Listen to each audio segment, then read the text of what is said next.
Just hours after President Trump said to release the Epstein files, they've already claimed their very first Democrat victim. The House is voting today on a bill that could blow the lid off of one of the most explosive scandals in modern American history. After months of delays, political warfare, and backroom maneuvering, we're finally getting answers about the Jeffrey Epstein files, and what they reveal will shock you. Hey gang, it's me, Dr. Steve, your Patriot Professor, here to help you make sense of the madness as the far left desperately tries to stop the unstoppable rise of a new conservative age that you're making happen all over the world. So if you want a front row seat on how you continue to change the world in ways you never even imagined, make sure to smack that bell and subscribe button. So it is official. We have the very first Democrat resignation from the latest Epstein files bombshell, which ironically all started with the Democrats trying to distract the nation's attention away from their humiliating defeat in the Schumer shutdown. You'll recall House Democrats in the Oversight Committee released 3 emails from Jeffrey Epstein's estate, all 3 cherry-picked so as to try to implicate Trump in Epstein's sordid inner circle. Of course, the emails revealed no new information. They didn't even remotely implicate Trump in any nefarious activity. But what it did do is it gave Trump and the Republicans the opportunity to launch an all-out nuclear retaliation. The House Oversight Committee dropped tens of thousands of Epstein emails and texts like literal nukes over the Democrat Party, and those emails and texts revealed that the Democrats, and particularly Barack Obama's inner circle, had direct, regular communications with Epstein. And now those communications have officially taken one of them out. Larry Summers, the former Treasury Secretary under Obama, ex-president of Harvard University, is, quote, stepping back from all public engagements after he was exposed as basically being a super fan of Epstein's. Not only did the messages show Summers having regular conversations with Epstein, but the emails show Summers actually asked Epstein, I kid you not, for dating advice. Yes.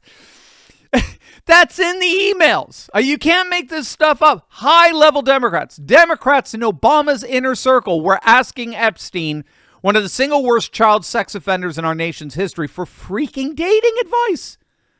I mean, you have to let that itch you. The Treasury Secretary of the United States was taking romantic counsel from a convicted sex trafficker. Needless to say, the resignations are just beginning here. The New York Times is reporting that Summers has resigned from advisory board of the Yale Budget Lab.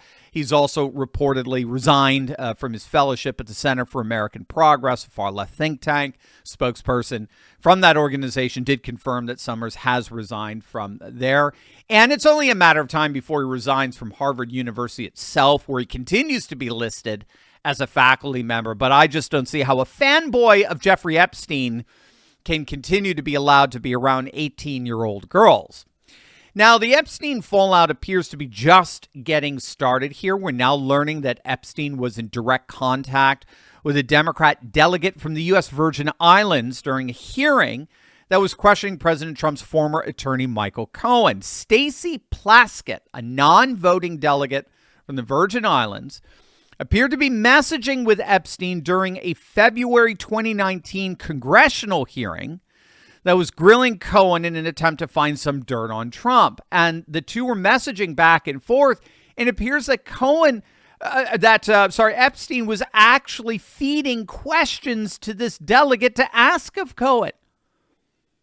Epstein was asking questions, in effect asking questions, in a congressional hearing. I mean, think about that. This guy was so embedded inside the Democrat Party that he was feeding them questions for an anti-Trump witness in real time during a formal congressional hearing. But it actually gets worse. We're now learning that this Democrat delegate from the Virgin Islands accepted $30,000 from Epstein for the Democrat Congressional Campaign Committee after he was already a convicted sex offender. She also took maxed out campaign donations directly from Epstein in 2016 and 2018. But again, this is all just the tip of the iceberg. We're now learning about some of the antics of these Democrat mega donors, and we're learning about Democrat judges and what they're doing behind the scenes to prevent the grand jury proceedings involving Epstein from ever seeing the light of day. Wait until you see this. But first, gang, have you seen the price of gold and silver of late? I mean, they're absolutely skyrocketing. Gold in particular is up 50% year to date. What's so key here is that this isn't a coincidence. It's the direct result of President Trump's golden age pro-growth agenda. Goldman Sachs actually just raised their 2026 gold outlook to $4,900 per ounce. And many analysts think they're actually being overly conservative. And to make it even better, we've got over 3 more years of these America First policies ahead of us.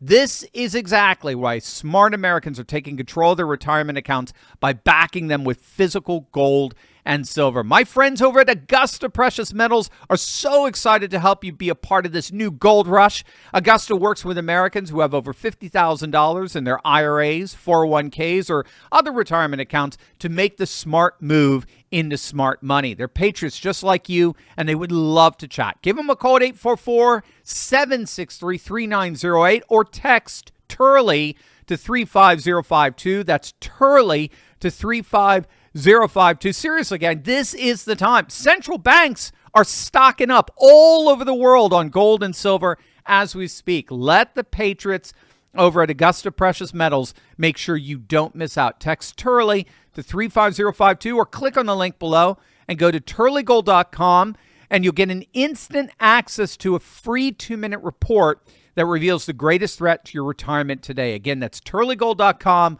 or text Turley to 35052 and talk with our good friends at Augusta Gold today. We're now learning that LinkedIn co-founder and billionaire Democrat mega donor Reid Hoffman visited Jeffrey Epstein's private Caribbean island back in 2014 and was reportedly scheduled to stay overnight at Epstein's Manhattan townhouse later on that year in December, where he was invited to a breakfast party with none other than Bill Gates. Isn't it interesting how Gates has been chumming up to Trump of late? Most significantly, Hoffman personally invited Epstein to a 2015 Silicon Valley dinner with a number of tech billionaires. Keep in mind, this is 7 years after Epstein's 2008 conviction.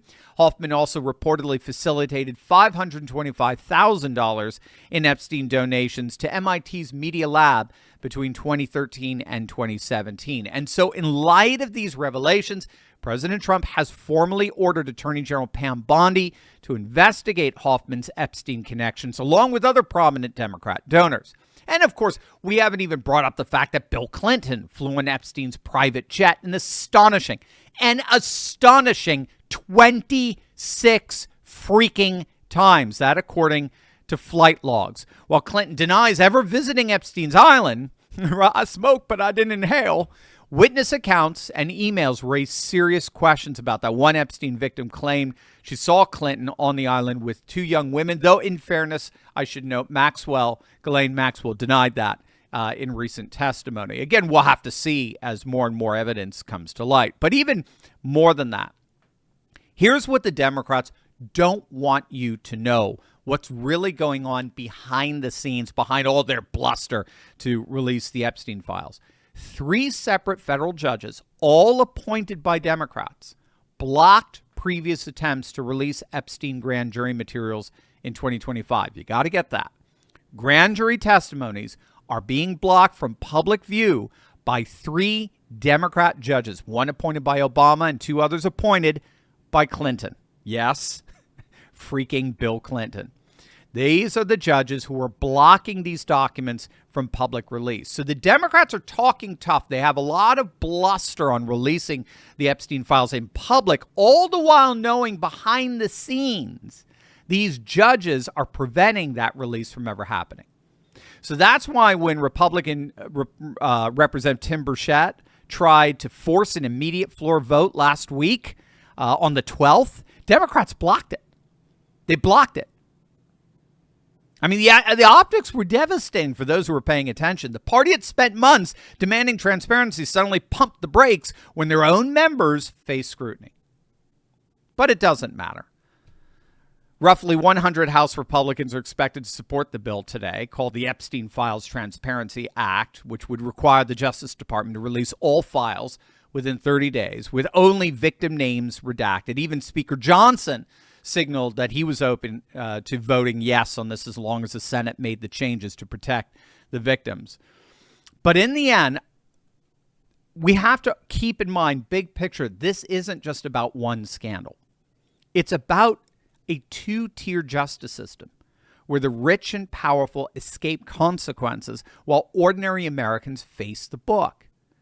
Epstein survivors wrote to Congress saying that his crimes exposed precisely this, a double standard of justice where rich and powerful men and women evade repercussions, right? Rules for thee, not for me.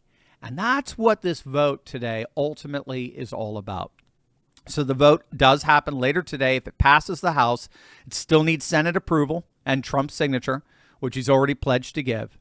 And this could be the transparency moment America hasn't just been waiting for, but frankly demanding since Epstein's rather suspicious death back in 2019. And I think, as others are arguing, like Michael Knowles, I think this would be the moment where we would see a rather kind of, shall we say, battered Trump coalition find its mojo again and reunify that coalition. Because in the end, what unifies this coalition is populism.